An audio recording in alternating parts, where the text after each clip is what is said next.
হে আল্লাহ, আমি তোমার কাছে আমার দুর্বলতার অভিযোগ করছি।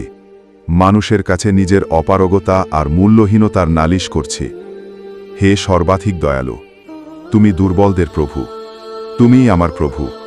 তুমি আমাকে কার হাতে সোপর্দ করেছ?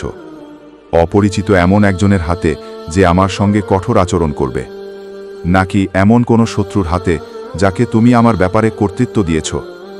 যদি তুমি আমার ওপর রুষ্ট না হও, তবে আমি কিছুই পরোয়া করি না। তবে তোমার ক্ষমা, তা আমার জন্য সবচেয়ে প্রশস্ত, সবচেয়ে শান্তদায়ক।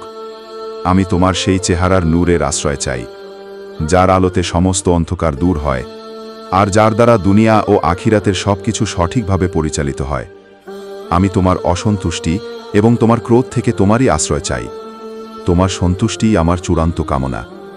তোমার সাহায্য ছাড়া আমি অন্যায় থেকে দূরে থাকতে পারি না, আর তোমার তৌফিক ছাড়া আমি কখনোই তোমার আনুগত্য করতে পারি না।